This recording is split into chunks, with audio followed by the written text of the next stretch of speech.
وعلى بركة الله صافرة الشوط الثاني في مباراة أبو رجوان والجلاتمة. نتيجة الشوط الأول كانت 1-0 لفريق أبو رجوان، هدف مقابل لا شيء للهرم الثالث ونجم الفريق هوندا. استلامة كده من هوندا فيها زقة، الحكم قال فاول.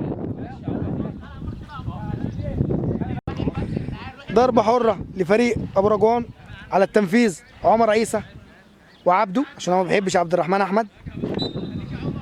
عبده هيلعبها ولعبها كده على حدود منطقة ال6 ياردة، لكن تشيل دفاعات الجلاتمة وادي ثرو كده بدون عنوان، تطلع في النهاية رمية تماس لفريق الجلاتمة. هيضغط أبو رجوان ضغط متقدم كده. هدف طبعا ما هوش أمان، ما هوش ثقة. أكيد الفرقتين بيلعبوا على أمل إن كل فرقة فيهم تجيب هدف تاني، اللي هيبدأ بالهدف الأول واللي هيبدأ بالتعزيز. وادي ثرو باص كده لفريق الجلاتمة، لكن يعطل اللعب فريق ابو رجوان وتتلعب كده والله تروح بالصدفه لعبده. عبده هو الحارس كان والله اقرب ليها. رمي التماس لفريق ابو رجوان بيلعبها عمر عيسى، بيلعبها طويله كده لهوندا، ترجع لعمر تاني. عمر عايز يعدي في حته ضيقه قوي، لكن يقطعوا لعيب الجلاتمه. بيلعبها عمر عيسى تاني وتطلع قوي التاني. طبعا مفيش غير تغيير واحد لفريق ابو رجوان، خرج محمود عبد الخالق ونزل نجم الفريق من وجهة نظري زيزو، وبيلعب عمر عيسى ويزعلقها كده هوندا لاي حد، ويطلع حارس مرمى الجلاتمة. وفريق الجلاتمة عمل تغيير واحد، بيلعبها كده عالية في اتجاه دفاعات الفريق ابو رجوان. بيلعبها عمر عيسى في الكورة 2-على-1، لعبها كده من قدام احمد مراد، ويطلع عبد الرحمن سمير يمسك. كان في الكوره اللي فاتت عبد الرحمن فرج. عبد الرحمن سمير بيلعب بايده رجل في اتجاه هوندا، وهوندا يسبق كده المدافع، لكن المدافع والله كان مغطي صح. وادي كده زيزو في الكوره اللي فاتت طلعت، الحكم قال ما طلعتش، رجع والله تاني قال طلعت. لفريق ابو رجوان لعبوها بسرعه تروح لدفاعات الفريق. وادي عيسى يشيل دفاعات فريق ابو رجوان، وادي كده والله زقه لبجاد، لكن الحكم قال فعلا فاول، بجاد اتزق. وادي عيسى على التنفيذ.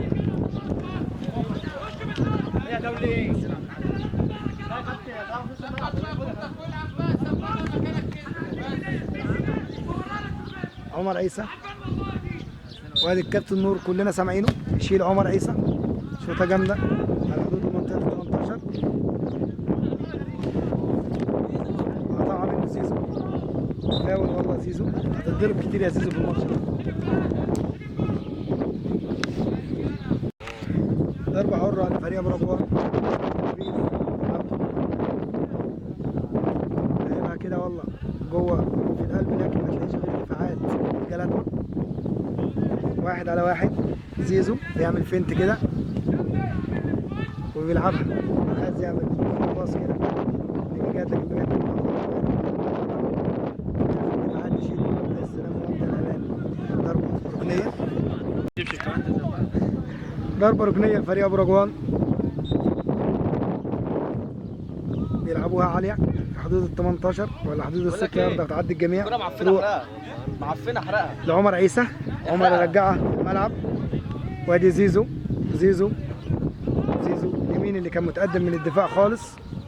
عبد الرحمن فرج بيعرض شوطه جامده بيهدوا كده، كان خالد سيد، لكن تروح في ايد الحارس لو دخل الجول.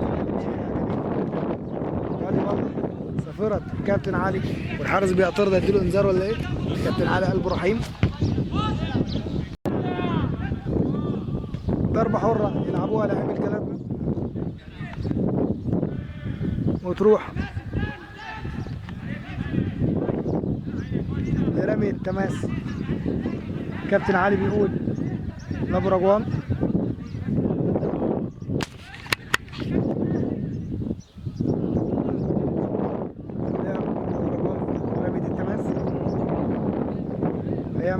حاجه خالد، ترجعها والله كده لعمر بخاري جون. والله كرة هجمه جميله جدا لكن تعدي الجميع وحارس المرمى يطلع بالبوكس كده من الوضع طائرا.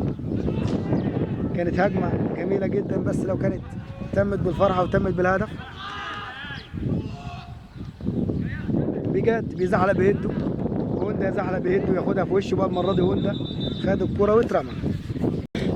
قام هوندا وحش يا هوندا، مش الكرة دي اللي هتوقعك يا حبيبي. نرجع تاني لرمية التماس لفريق يلعبوها لكن يغطي دفاعات ابو رجوان. تتلعب تاني اسرع. خالد سيد في الكورة طلعت عليهم على فريق الجلاتما. يلعبوها ابو رجوان بسرعة. ابو رجوان عايز يعزز وادي زيزو تروح لزيزو تاني في اتجاهه وزيزو بيعافي في النهاية تروح الحارس مرمى فريق الجلاتما ويلعبها برجل كده على خط دايرة النص.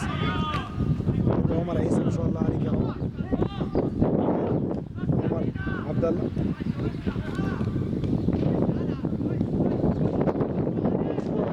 رجل خالد سيد يلعب ناحية يوسف نبيل.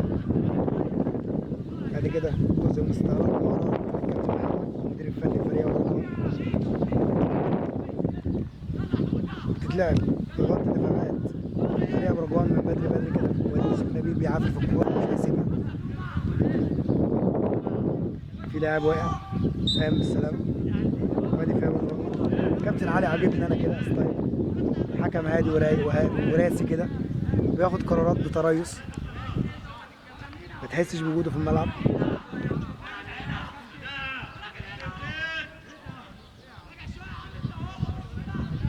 نرجع لرمية التماس على التنفيذ عبد الرحمن فرج.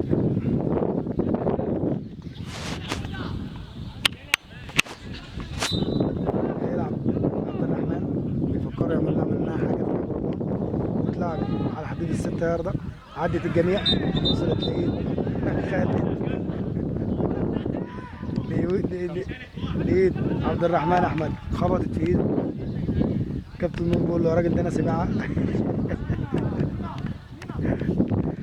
نرجع للملعب والماتش وادي عمر عيسى. عمر بيلعب عمر عبد الله وتروح ثرو باص كده ناحيه خالد سيد. خالد هيلحق ولا ايه؟ لاحق فعلا خالد. رجعها ورا لزيزو. زيزو كده بيلعبها بالشياكه جامد قوي. وادي عبد الرحمن احمد تاني او عبده زي ما هو عايزنا نقول. توصل في النهايه لايد الحارس في اتجاه لاعب الجلاتما.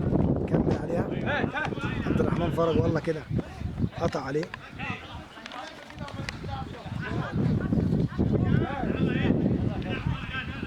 في النهاية رمي التماس لفريق الجلاتما. الهواء أكيد هيكون مؤثر على موضوع التعليق ده. وادي ثرو باص كده وكرم ما عرفش يتصرف فيها. شال الدفاعات فريق أبو رجوان. بيلعب ادي عمر عبد الرحمن احمد ادي عمر عيسى عمر عبد الله. ما شاء الله فريق ابو رجوان ما اكثر العمرات وما اكثر عبد الرحمن. اكثر الاسماء هنا عبد الرحمن وعمر. ادي عمر من العمرات عمر عيسى. يلا يا عمر يلعب عمر عيسى لعمر عبد الله. مش لسه بقول لكم لعبها في اتجاه خالد سيد. خالد لعبها لمين؟ يوسف نبيل. راح التاني لزيزو. زيزو بيلعبها كان عايز يغير ملعب ناحيه عبد الرحمن احمد لكن ما عدتش. وادي الاثنين الدفاعات اثنين قلب الدفاع احمد مراد وعبد الرحمن فرج. عبد الرحمن سمير على التنفيذ.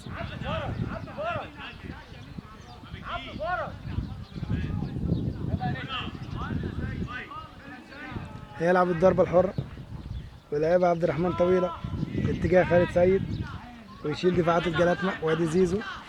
زيزو سند معاه مين؟ وبعد كده والله ثرو انفراد شبه انفراد، لكن زيزو موجود، زيزو موجود. عليكم ان تطمئنوا لوجود زيزو في الفريق ما شاء الله عليه. نرجع تاني للماتش. عمر عبد الله في اتجاه يوسف نبيل، يلعبها خالد سيد، لعبها لبيجاد، عدى بيجاد، طولت منه واتلعبت من قدام، اصبحت ابرجوان.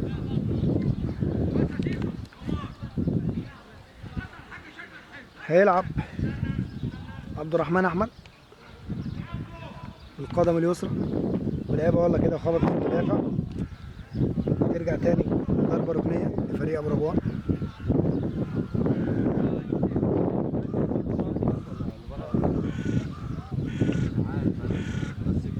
لعبت عاليه لكن يطلع الحارس وتشيل الدفاعات، لكن بجد موجود، وعدى من واحد والتاني، اتقطعت منه، كتروا عليه وراحت ليوسف نبيل. اتلعبت وبعد راحت لزيزو مايسترو الفريق. بجد بيلعبها كده مقاتل بجد والله زي ما قلت لكم، ما بيحسش باي حاجه غير ان الفريق يكون في امان، يضحي بنفسه. وتطلع في النهايه رمي التماس. طبعا كابتن نور الجرح بيزعق على الكره اللي فاتت، ما كانش محتاجه كلام فعلا. وبعد كده فاول، لكن الحكم قال لصالحه ولعب عمر عيسى وخبطت في الجميع. وايه اللي حصل؟ بجد اللي واقع بجد السبب اللي بقول عليك وانا قريت عليك ولا ايه؟ تطلع في النهايه رمي التماس لفريق ابرجوان ولا الجلاتنا. الحكم بيقول الجلاتنا، سابها عمر عيسى، لعبوها الجلاتنا. نتيجه هدف مقابل لا شيء، طبعا ما يطمنش. بعد الكوره خالد سيد، خالد جامده، خبر ابيض، جول. اخيرا يا ابني يا كابتن نور، كان هيعلقك لو ما كنتش جبت الكوره دي جول. الهدف الثاني لفريق ابرجوان. ادي الاثنين نجوم الاهداف، هوندا وعمر وعبد الرحمن احمد او عبده زي ما بيحب نقول له. 2 مقابل لا شيء، لا فريق ابرجوان على فريق الجلاتنا.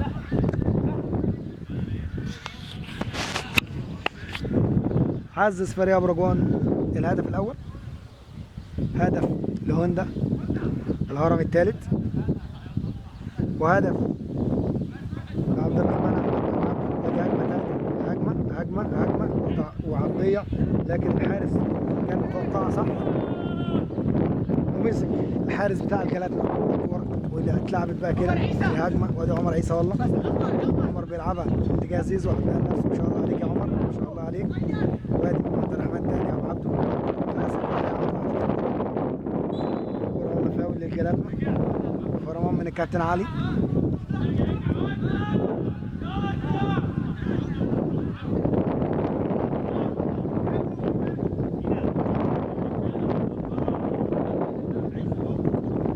هيلعبوها لاعبي الجلاتنا، تتلعب كده جوه، لكن كوره في رجل خالد سيد ويبعتها ثرو كده لكن ما تعديش. لسه كوره في الملعب ما خرجتش، خرجت والله اهي. رمي التماس لفريق الجلاتنا، بيلعبوها في المنطقه، بيزحلقها بيده كده، ولكن يخرج عبد الرحمن سمير ويمسك بامان وثبات. وعايزين نبدا هجمه سريعه، راحت لبيجاد، قطع. بيجاد هيعمل ايه؟ بيفكر بيدور، لعمر عبد الله، عمر لعبها اصلا لهوندا، والله كده بيلعب مع خالد سيد، وخالد 1 ضد 1. طبعا سبعتنا بتكسب الحمد لله. جامده، خبر ابيض، جول خالد سيد، الله اكبر عليك يا ابني، قلت لكم دايما سبعتنا بتكسب. جول الهدف الثالث لفريق ابرجوان. عبد الرحمن سمير بيحتفل بالهدف. 3 مقابل لا شيء لفريق ابو رجوان. طبعا فريق ابو رجوان كده بيكسب الثقه اكتر واكتر، وفريق الجلاتمه بيحبط اكتر واكتر. وادي صافره من الحكم كابتن علي، وفي كارت اصفر للاعب من فريق الجلاتمه اسمه دهب او مصطفى.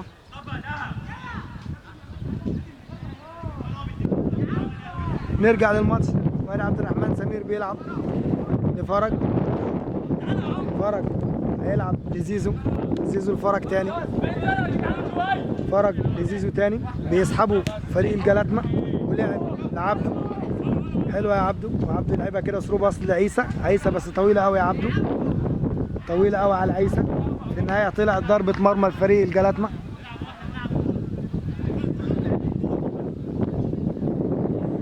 بيلعبوها قصيره كده لكن الحكم صفر قبلها.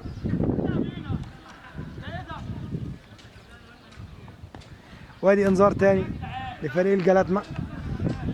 لعيبه الجلاتمه ما بيسكتوش، بيتكلموا كتير، وده طبعا بيخرج الحكم عن سمته. لازم يدي انذارات، مش لازم الماتش يتحكم، مش هتبقى سايبه كده في بعضيها. نرجع للماتش.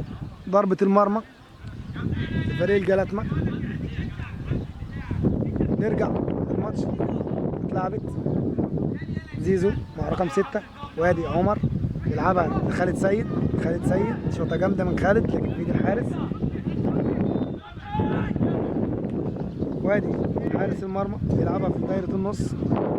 وادي دفاعات فريق ابو رجوان عايزين يلعبوها كده ثرو باص لكن بدون اي عنوان.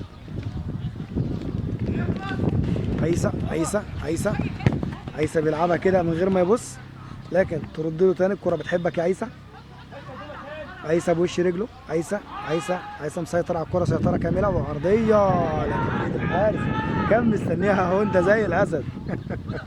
لكن حارس المرمى يمسك. وادي كورة في رجل لاعب الجلاتمة. وادي كده ثرو باص جميلة. هيعملوا منها حاجة ولا ايه؟ والله الكرة تقف تحت رجله. أنا من وجهة نظري إن هي مش ماشية مع فريق الجلاتمة النهاردة. نرجع تاني للماتش. وادي زيزو مع 2. ادي عيسى يلا يا عيسى ما عداش. كل بيزعل عيسى. لو طول فيها اكتر من كده كانوا ضربوه. وادي تبديل او تبديلين لفريق ابو رجوان. وادي في تبديلين دفعه واحده للكابتن محمد. خروج هوندا وبيجاد. طبعا بيجاد وهوندا الاثنين عملوا ماتش فوق الرائع. ونزول محمد ياسر نجم الفريق بلا منازع، ونازل احمد سلامه. طبعا محمد ياسر يا جماعه النهارده بجد كان لازم ينزل علشان الراجل صارف ومكلف، فما كانش ينفع ما ينزلش. اكيد انا متاكد ان هو اتحايل على الكابتن نور يجي نص ساعه بره. اتلعبت بسرعه رميه التماس بعد تبديلات هنا وهناك. ولسه الكوره كده في رجل عمر عبد الله لكن عمر مقاتل مش هيسيبها بسهوله وبالفعل خد فاول.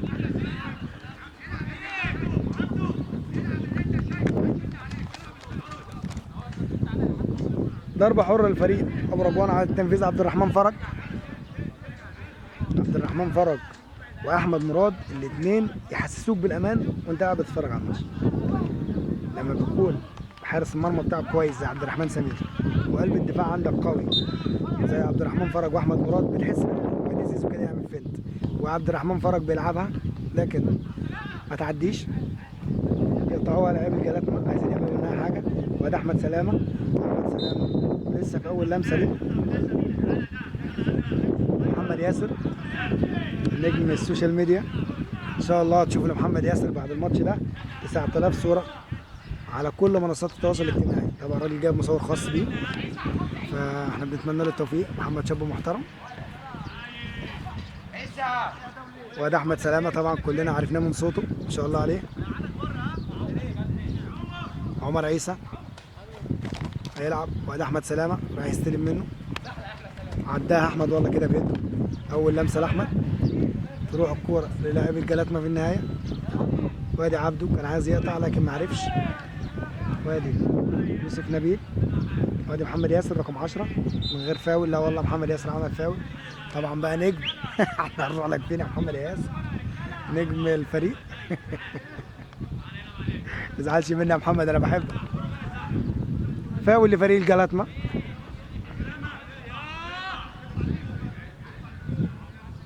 واقف احمد سلامه بيشوطها اللاعب كده لكن تعدي الجميع وتوصل لعبد الرحمن سمير. عبد الرحمن مسك الكوره وعايز يبني يعمل هجمه مرتده وتعدي الجميع والله وتروح لعبده. عبده بعد ما استلم عبده بيفكر يعمل ايه. عبده دخل في القلب بصاها لمين؟ بصاها لعمر عبد الله. عمر قرر يدخل في القلب وفعلا لكن تطول وتروح لحارس المرمى. حارس مرمى فريق الجلاتما يلعب بايده ورجل تعدي دايره النص لكن عمر عيسى والله موجود. اطمئنوا فانا هنا. ده لسان حال عمر عيسى. رمي التماس لفريق الجلاتما بيلعبها لكن عمر عيسى موجود. عمر ما شاء الله عليك يا عمر. حصل لك حاجه يا ابني يبقى مني انا عيني وحشه تقريبا. وادي والله فاول على عبده والله كده تصدر بدون لازمه. عمر عيسى على الكوره وادي احمد سلامه. طبعا احمد سلامه ده ما شاء الله يعني بنصدره في الخناقات علشان صوته بس هو يدخل يزعق واحنا بنخلص بعضه على طول. حبيبي يا احمد. اتلعبت الكوره لكن عمر عيسى موجود بيشيلها كده عمر لكن ما فيش اي حد من لاعبي ابو رجوان ويشتتوا لاعبي الجلاتما تاني. تروح الكوره في اتجاه عمر عيسى والله وادي في اوف سايد. قرار من الكابتن عبد الرحمن بيأكد عليه الكابتن علي. والله وادي عمر عيسى بيلعبها بتسرع كده انا مش عارف ليه التسرع. احنا فايزين 3-0. نروح تاني للماتش وادي عبد الرحمن سمير يطلع من مرمى ويمسك الكوره وفي يوسف نبيل وقع لكن لسه الكوره في الملعب. خالد سيد لعب قطعها عمر عبد الله لعبها للنجم محمد ياسر. طبعا النجم مش فاضي يلعب كوره الراجل كان سوى. اتلعبت سرور محمد ياسر وحلوه والله لكن الحارس يخرج من المرمى. حلوه يا محمد. وادي ضربه ركنيه لفريق ابو رجوان. ضربه ركنيه لفريق ابو رجوان تخبط في اول واحد من دفاعات الجلاتما وعايزين يعملوا المرتده يا خبر ابيض عدت من الجميع لكن الحكم والله قال فاول على فريق ابو رجوان وفيها كارت اصفر وكارت احمر طرد لمين بقى؟ طرد لحد من فريق الجلاتما اللي اسمه ده. قلت لكم فريق الجلاتما ما بيسكتوش بيتكلموا كتير قوي. الكلام دوت لازم يصبر على حاجه. في كده طرد الكابتن علي قال عليه لدهب. الكابتن بركه محترم جدا طلع اللاعب بتاعه وخلص الكلام. وادي في انذار كمان اهو الكابتن علي. كابتن علي راجل رايق ما بيحبش الكلام الكتير. اللي يتكلم هنديله انذار. نرجع تاني لفريق الجلاتما على التنفيذ. هيلعبوا الضربه الحره. لعبوها جوه كده عمر عبد الله وادي يوسف نبيل في الكوره. يوسف مش هيسيبها. اتلعبت لكن مراد وحش الدفاع بقى قال لكم انا هتصرف انا. وادي كوره فيها 2 عمر عيسى وعبده. وادي دخل معاهم زيزو مش معقوله ما قطعوهاش الثلاثه. قطعوها في النهايه لكن حكم الدفاوي لفريق الجلاتما. ضربه حره لفريق الجلاتما.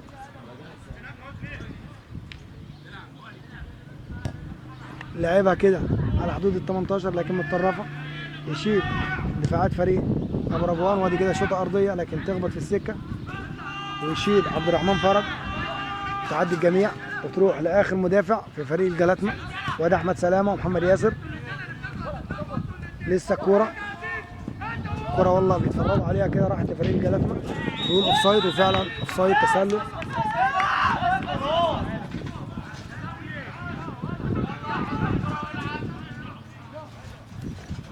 هيلعب عبد الرحمن فرج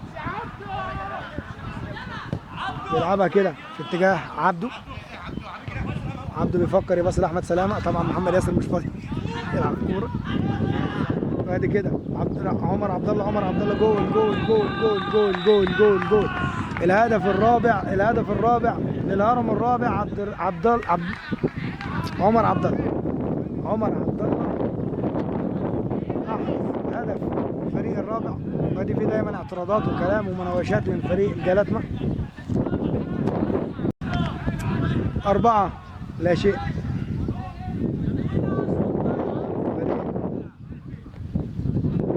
الجلاتمة وفريق ابو رجوان. طبعا فريق الجلاتمة نضيف، لكن فريق ابو رجوان طبعا ما بيهزرش، بيلعبوا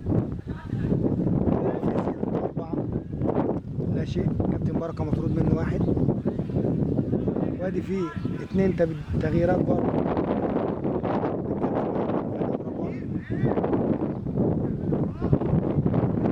احمد مراد وحش الدفاع مجرد النداء بيلبي النداء فاضي. وادي سلامه مش سلامه خالد سيد خدها ولا خالد ورجع فيها حاجه. الكابتن عماد صالحك. وادي كده فاول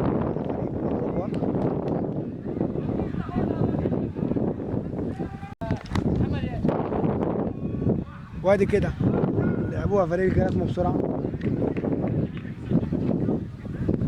رمي التماس لفريق الجلاتمة. اللعيبه بدات تركز مع بعض اكتر ما هي مركزه في الملعب. اتلعبت شيلها كده من القلب وحش الدفاع وصخرته احمد مراد. ترجع تاني لزيزو يسندها كده بيده عيسى بيلف يغير اتجاهه. عيسى دخل الملعب. عيسى بيدي كده باص. لعب باص عمر عبد الله لاعب زيزو راجع يأدي الواجب. لكن لعبوا الجلاتمة كده والله كانوا هيعملوا منها هجمه، لكن زيزو. وادي كده فريق الجلاتمة بيعملوا تاكلينج حلوه والله، لكن في النهايه طلعت بره رمي تماس. اتلعبت بسرعه. وادي عيسى في الكوره. عيسى دخل معاه عبده. عيسى وعبده طلعت على فريق ابو رجوان. ما تخلص بقى بدل ما يديك انذار بقى. يلا يا باشا. يوسف ومين بقى؟ استنى بقى. ادي كده فاول اوت. خد يلا. وادي خرج يوسف نبيل وعيسى. ونزول بقى مين لسه هنشوف مين اللي نزل. رمي التماس تاني لفريق الجلاتمة. اتلعبت عالية كده لكن كان راكب فوقيه عبد الرحمن فرج. لعبوها بسرعة. لا والله لسه.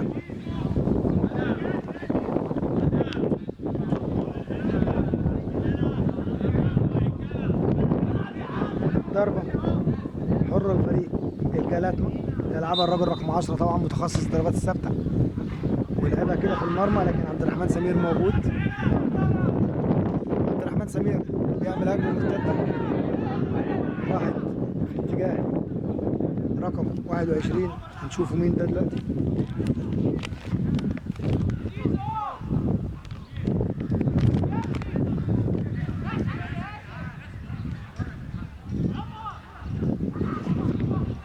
ابو العلا زي ما هم بيقولوا.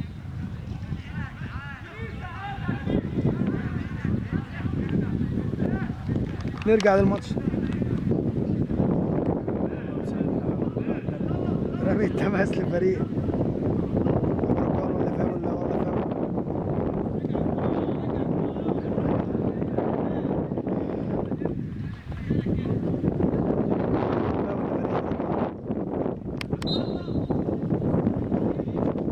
اتلعبت عالية على حدود منطقة الستة ياردة.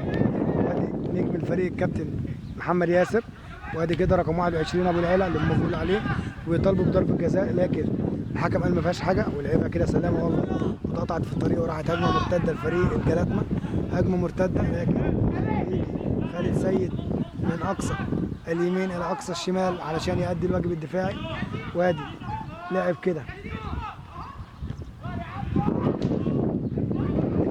فريق الرجوان. وادي كده هجمة عايزين نسمعها مع بعض. وادي أبو العلا برضو يضغط كده هو وعبده.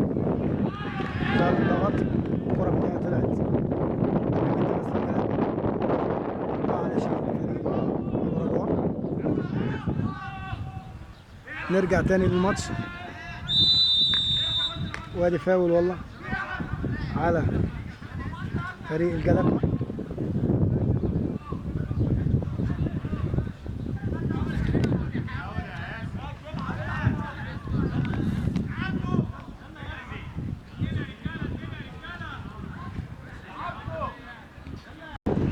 ضربة حرة لفريق الجلاتما. انا مش فاهم ايه وجه الاعتراضات رغم ان الكرة ليهم. نرجع للماتش وعلى التنفيذ كابتن الفريق، لا والله سبع رقم 4 بيشوطها كده بوش رجله لكن تطلع بره الملعب. ضربة مرمى عبد الرحمن سمير على التنفيذ لفريق ابو رجوان. طبعا الهواء شديد جدا في الملعب. نرجع للماتش وادي كده عمر عبد الله كان في الكرة اللي فاتت ويشيل هدف، لكن الحكم بيقول فاول لفريق الجلاتما. انا شايف الحكم ما جاش على الجلاتما في حاجه، بس هم بيتكلموا كتير فعلا وعلشان كده شفنا بتوقف في الشوط ده. اهو بص في رقم 77 بيتكلم مع الحكم رغم ان الكوره اصلا ليهم، ما اعرفش هم بيتكلموا عن ايه. ولكن نرجع للماتش تاني. رقم 10 على التنفيذ بالتخصص هيلعبها، بيلعب كوره متطرفه جدا على حدود ال 18 ويقطعوها، لكن والله ترجع تاني للاعبي ابو رجوان ولاعبي احمد سلامه. احمد سلامه اسلوب كده لزيزو، زيزو لمحمد ياسر، يلا يا محمد يلا يا محمد عشان المصور اللي انت جايبه، يلا يا محمد يلا يا محمد، وجول جول جول جول جول. محمد ياسر لسه بقول هيتجنن هيتجنن محمد ياسر، رايح طبعا للمصور اللي هو جايبه. احتفال خاص لمحمد ياسر. الهدف الخامس لفريق ابو رجوان. تعالى هنا. تعال نرجع تاني للماتش. 5 مقابل لا شيء لفريق ابو رجوان. وادي كده الجلاتما بيلعبوا بدون روح، خلاص خرجوا بره تركيز الماتش فريق الجلاتما. نرجع لرمية التماس.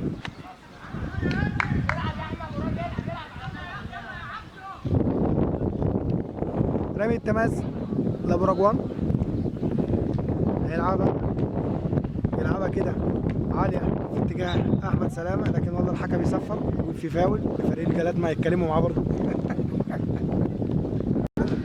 اتلعبت الضربة الحرة وادي الحكم بدأ يركز هو كمان مع لاعبي الجلاتما ويلعب الفاول وما خدش باله اصلا ان الفاول اتلعب. نرجع تاني بنلعبها كده والله من ورا المدافعين حلوة، عايزين يجيبوا هدف فريق الجلاتما الحفظ ماء الوجه، ولكن لسه الدفاعات موجودة، دفاعات ابو رجوان موجودة، بيلعبوها كده بدون عنوان. يقطع لاعبي الجلاتما وتعدي من الجميع تروح لعبد الرحمن سمير. عبد الرحمن سمير ما بيضيعش وقت، من اكتر الحاجات اللي بتعجبني في كرة القدم الفرقة اللي ما تضيعش وقت حتى لو غلبت. نرجع تاني للماتش وادي محمد ياسر النجم بتاع الفريق، شفنا طبعا بالاحتفال بتاعه مع الراجل المحترم المصور الجميل اللي جاي مع محمد ياسر. تتقطع محمد يقع شوطه جامده ويشيل الحارس من عبده، وكده عبده بيخبط والله في السكه، ويا رب ما تجيبش مشاكل عشان شايف اللعيبه بتضرب في بعض. وادي والله الحكم رجع الكوره في بطاقه حمراء في ايده اليمين يا ترى لابو العلا علشان التدخل العنيف مع لاعبي الجلاتما. يبقى كده متعادلين في النقاط. وادي كده نهايه المباراه على خير، على ان نلقاكم في الماتش القادم ان شاء الله. كان معكم خالد فرج.